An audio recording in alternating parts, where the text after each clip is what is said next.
Welcome to Bounce, playful, unfussy conversations with SoCal's arts and culture stars. I'm your host, Susan Petrella, a lifelong arts and culture patron / advocate, and the rockstar consultant who rockets your business to success. Each Wednesday, and like today, Thursday, I'm hanging out with cool, clever, creative individuals. Today's guest is Adrienne Fayne. From her early years, Adrienne has been engaged in the arts, whether songwriting, playing the piano, singing in choirs, and stage performances, to sculpting and painting. She's been supported and encouraged by many wonderful people, and having moved from LA to Laguna Beach, she says she just loves her studio in Laguna Canyon and the many opportunities Laguna Beach has to engage with the arts community, other artists. Adrienne's one of 110 artists in Coastline Art Gallery's new show, 23, Me and 23. Me and 23 is an exhibition that has its foundations in the popular genetic testing site, 23andMe. It's a play on words as it relates to the creative community that surrounds Coastline College Art Gallery and how it's made up of all different types of artists and styles. This is the DNA of our community. Adrienne's work is Soul Sisters, one of her sculptures, a vase. Welcome, Adrienne. Hi, Susan. So, singing in choirs, playing the piano, how did that all lead to, painting and sculpting? Activity. And then I think after my mom passed away, I started sculpting. I needed an outlet. And I found a great group of people in LA. And we had fabulous teachers, and we're still together to this day. It's been over 30 years that we're all a group. We Zoom all the time, and we are all still sculpting. The painting, I started painting my sculptures, and I never thought that I would actually be a painter. My aunt, who actually she's not very well known, but she's on Artsy and all those sites. She lived in our house and in the attic. She was an artist, and she went to Yaddo back east and studied, and she went to Art Students League, and at that time it didn't make that much of an impression on me, but I think through the years that really left like a mark, because she was up in the attic and just living up there and creating and doing all this stuff. And I have her paintings to this day, and they're my favorite works of art. I guess as a child, I was exposed maybe to more art than a lot of other kids. Mm-hmm. And my mom was pretty creative, but she worked full time and never had time to really explore that. So when I moved to Laguna, after being in LA for 50 years, I was lucky enough to get a studio, and I thought that I would sculpt there. But then when I got in there and I didn't have all my friends and my teachers, I started playing with paint. And then I realized I loved it, and that I had all this energy pent up in me that I had to get out. And I just started doing abstract painting. And I absolutely love it. It's like the best release I can think of in life for me. And then, of course, I love color, so buying paints, and I just have hundreds of dollars worth of paints and mediums and canvases. And I started in a small studio, and I outgrew it really fast. And after waiting a couple of years, I finally got my big studio so I can do bigger paintings. Okay, you were telling me about one of those paintings that Yeah, I walked in one day and I thought, okay, I'm going to put a 48 by 48 up there on the easel, just a blank canvas. I had no idea what I was going to do with it.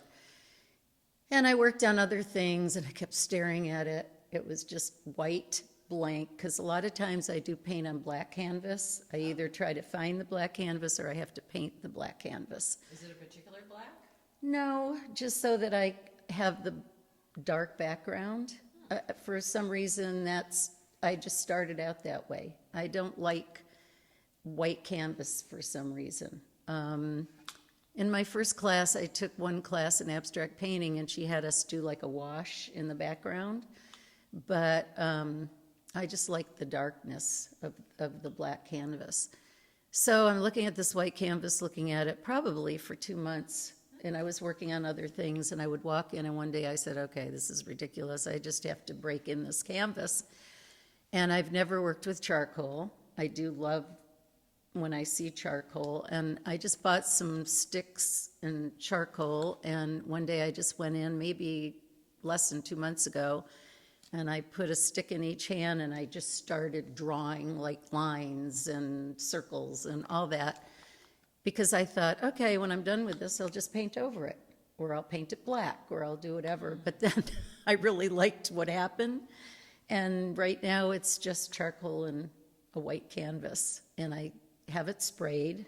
I may just keep it that way because it really speaks to me. And then sometimes I start out where I'll come in, I have no idea what I'm going to do, and I'll just start writing my life down on the canvas because I know I'm going to. You're telling me one of your paintings you wrote your. Like a whole timeline The whole time. from when I was born till now, and I would put, born, sister's birthday, parents' anniversary. I mean, just like this huge timeline. And then I painted over it. So whoever bought that painting has like my life underneath it, but they don't know that. Did you do that again? I probably. Is there a reason for that, to have done that? It's to get started. It's really, when I come in, I don't really know what I'm going to do. Sometimes I do have sort of an idea of what I worked on. I'd like to make it bigger, but it never happens because I'll start doing it. It doesn't look anything like my original. And so I do have certain colors that I gravitate towards, like turquoise and orange. Why those colors? They just speak to me. I've always loved turquoise, and orange speaks to me also. I don't know. It's so funny. When I started out, I was doing like black and white spatter paint with a little bit of red, but mostly black and white. And then, I started, like, people are going, well, do you do any color? So I go, don't start me, because yes, I do. And then I just took off, and you'll see a lot of orange and turquoise in my pieces. And then yellow, and I do use black quite a bit, depending on my mood. I think when I walk in and I'm angry or upset about something, my painting is a little more exciting because I have the energy to work off of. Sometimes when it's really nice out and I walk in, I have no idea what I'm doing, so I go socialize because there's 30 studios there. Okay. Oh, okay. Oh, yeah. Okay. So, I was just going to say, so your work here in the show is as a vase, Soul Sisters? Yes, I built it by hand with high fire clay. There's 2 nudes mirrored on each side. I don't mean mirrored, I mean mirror image, sorry. And then it was glazed, and I had like a production of I had a mold made, and I had a production of, say, 25, and I think I'm down to my last 4. So I did love sculpting, but now I'm really into painting. Okay. So what comes next with the painting then, the abstract? Well, so it just depends on. Funny you should ask. I have Okay. I have no idea. I know. I stayed away from oil. I only use acrylic, but I did go to a workshop from a plein air painter, and he uses the water-soluble oils. So I thought, okay, I could try that.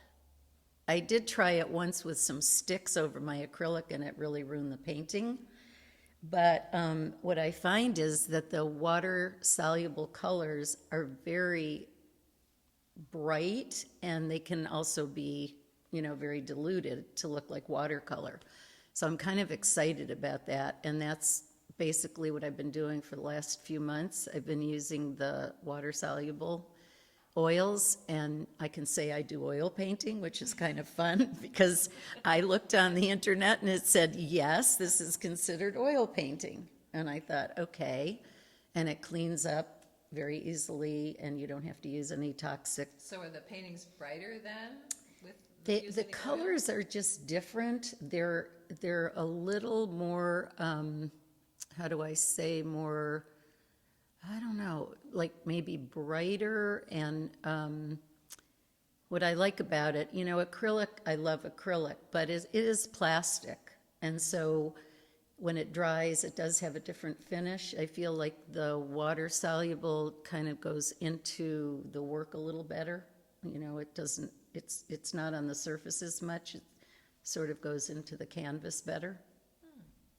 I'm experimenting. I'm always experimenting. You can ask anybody. They come and they go, "What are you doing today?" I said, "I don't know. I'm experimenting with something.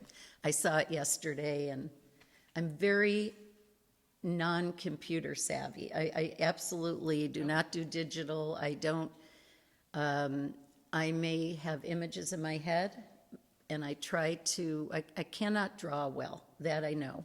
I went to school in New York for a week to do sculpture, and then we did a drawing class, and I was terrible. Oh. I just cannot, because it's not three-dimensional, and I can do three-dimensional, and I can do abstract, but there's something about realism, because I see it differently. I probably don't see it the way other people see it, or I just can't, my hand doesn't work that way. My brain in my hand. And community is very important to you, and you've really become active in Laguna Beach since moving there. That's the great thing about Laguna. You can find something every day to do art-wise. So I am, we have an art museum council, and it's a group of women who used to be docents at the museum, and we do a monthly art tour or something of homes, or we go to museums, and we always do lunch, so that's always fun.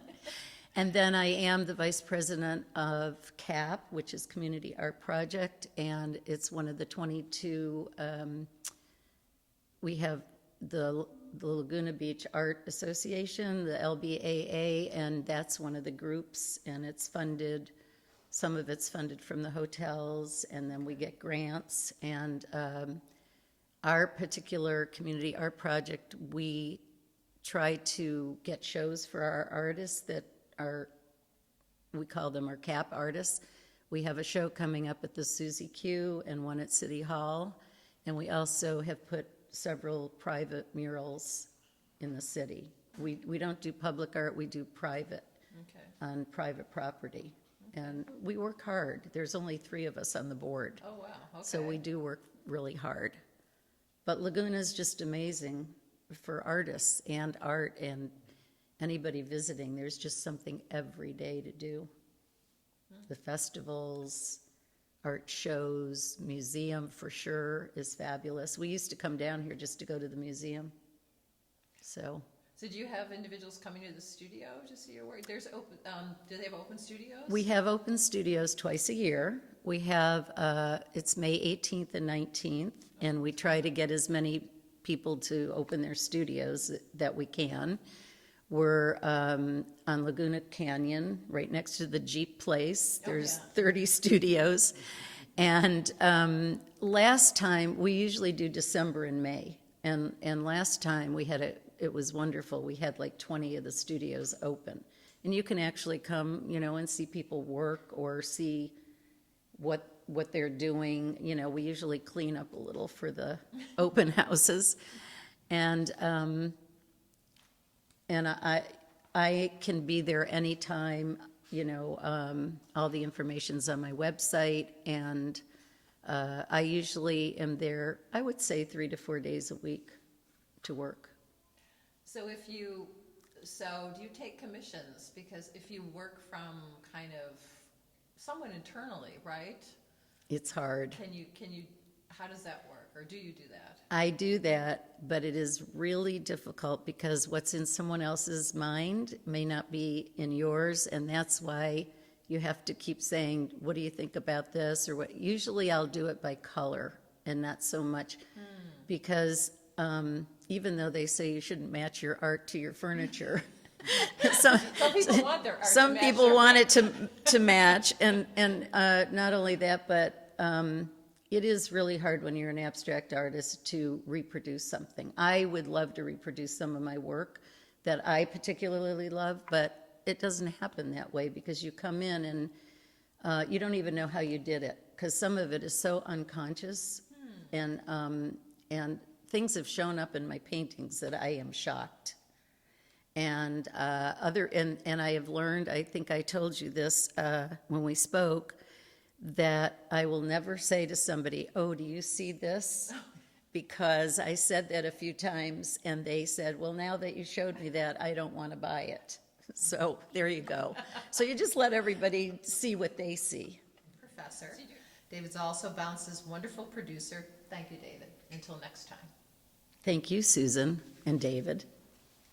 You know, just, you know, he has files, you know, from you know, creating the work or a notebook. I mean, do you use notebooks? Do you sketch at all, or you just kind of go into so the bad. studio? No, I go in the Just studio. going in the studio And I just, whatever comes. comes. I do not, I mean, sometimes, you know, I'll take photos on my phone if I see something really cool.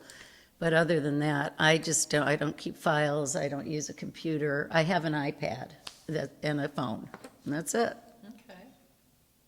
So what else might catch your eye?